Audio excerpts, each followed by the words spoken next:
Hello everyone and welcome back to IELTS with Rashid. And in this video, I'll explain the criteria of IELTS speaking in detail and will also give you some very useful tips to do well on it.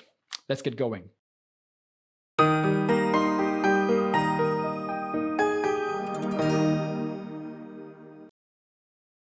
The examiner in IELTS speaking test evaluates your language on 4 levels: fluency, and cohesion. Number 2, lexical resources. Number 3, grammatical range and accuracy. And the last one, pronunciation. Okay, so I'll first talk about fluency. Fluency means how fluently you speak and how easy it is to understand you when you're talking. Speaking fluently means your skill to speak in a smooth way at an adequate speed with natural pauses. Do not confuse it with speaking fast.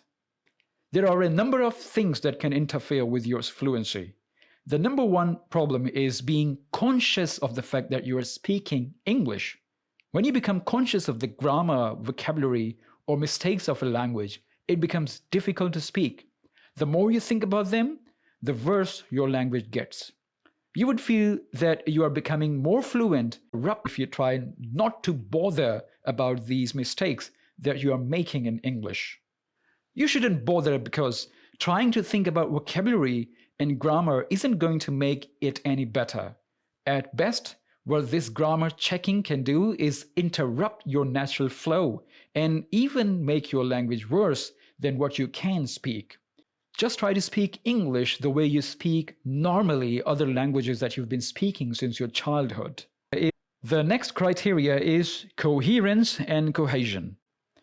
Cohesion means the language that you use to connect different ideas. For example, furthermore, later, after that. This cohesion and coherence go side by side. Dictionary tells us it means being logical and consistent. Under this criterion, the examiner tests you how well you can recognize your ideas, expand and explain your answers. This also includes how and where you are adding any examples if you do. On sentence level, this means you are connecting different elements like phrases, dependent and independent clauses, etc. This quality of language makes you understandable to the examiner in an easy way. If you want to improve on this criteria, you have to explore and find out all the connectors that you use. You should also check it out if you are using it correctly and make correction if not. You can either record your voice and listen to it. In many cases, you can detect your own mistakes by listening to your own recordings. You may not be able to detect while you are talking because your mind may be too busy in thinking about thoughts and making a sequence of them. Another solution would be to watch band 8 or 9 candidates talk. Listen to them and make a record of these language that they use and the sequencing of the thoughts and then making adjustments in your own language. But here is another issue. When you're trying to improve your language this way, you can fall into the problem of memorizing your answers. This is a big mistake if you do it. Memorized talks are instantly recognized by the examiners and hence not awarded with good bands. Another very important criteria for IELTS speaking module is lexical resources, which means you can accurately use or attempt to use a wide range of vocabulary. Can you use and explain your ideas even if you're not familiar with a word? And can you use or attempt to use advanced level vocabulary accurately? By vocabulary, it doesn't mean that you have a whole load of dictionary in your mind and you can start throwing these words randomly from A to Z in a random way. Nor does it mean that you have to use some unfamiliar words, very literary words to impress the examiner with your amazing capacity of hoarding the vocabulary. What this means is that you have the appropriate bank of vocabulary for the kind of idea you want to explain and the expression you want to make. If lack of vocabulary is interfering your natural flow of language, you will be penalized. So would it be useful to make a long list of vocabulary to get higher score? There is no straightforward answer to this question. If you're simply making a list of all these words and trying to memorize it every day and expect that you can reproduce it on the test day, this is not going to work. The ability to use new words in the language is as much a work of memorizing them as of practicing them in real natural language every day. So if you want to learn a vocabulary, do practice them every day so that it becomes a part of your natural language. A common mistake that students make is trying to use a vocabulary that they do not have control of. While maybe they do have a simpler set of vocabulary that they could surely use to express the same idea, the word, but what they do is they try to think of some mysterious and difficult words to impress the examiner. As a result, they fail to produce even what they can do. So it's better to stick to the words that you have control of and you find easier to speak, rather than using difficult words that you don't have control of and make mistakes. Therefore, your number one plan should be to stick to what you already know and be confident about that. A lot of students have achieved 7 bands even with modest vocabulary.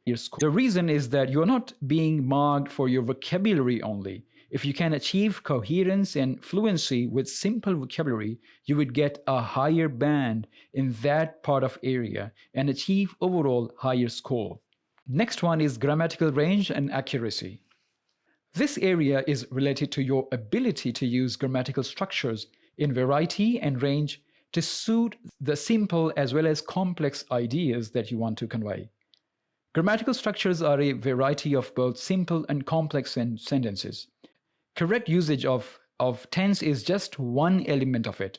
Most of the students think that language is all about using correct tenses. I often find new students approaching me and asking to start teaching them 12 tenses as a part of their complete speaking course. But I explain them that tense is not everything. There is a whole range of sentences that you have to use to get the high band. You need to realize that language has a functional part too, like how to express likes, preferences, opinion, advantages, comparisons, and contrasts, etc. Okay, one tip is that do not use grammatical structures that you're not sure of. In IELTS, every wrong sentence counts, as does every correct one.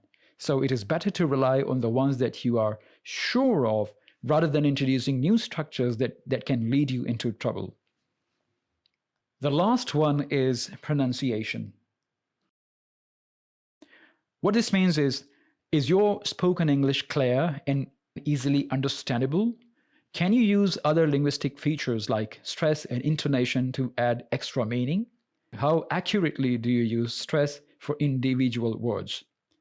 Pronunciation doesn't mean having a native-like accent. Even with neutral accents, you can score 9 out of 9 band in pronunciation department. The words that you pronounce must be clear and easy for the examiner to understand. You should be able to use sounds that help you clearly utter the word that you want to be heard. Apart from clarity, another element that forms part of pronunciation criteria is stress pattern, both at word and sentence level. There are weak as well as strong sounds depending on where they are uttered in a sentence or word. So let me explain what this is.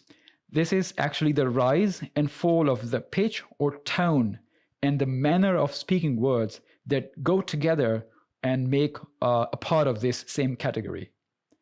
To understand what this is, just consider your own language for a moment. How often do you bring rise and fall in the tone and voice while using the words to express doubt, question, or strong opinion, etc.? Do you always speak in the flat tone or change your voice pitch and tone to suit the idea? Try speaking the following sentences in your native language. When I saw my new car for the first time, I was so excited. Now look at the way I put a stress on so. Look at the second one. My first few days in college were so boring. Do you think in your native language you would speak so and boring with different pattern from the rest of the words? That's what the stress pattern is. One tip to make your intonation better in English is to reflect on your own native language. Once you notice how it is working there, all you will have to do is to repeat the same in English. There is nothing to learn. You probably already know it and use it every day in your own language.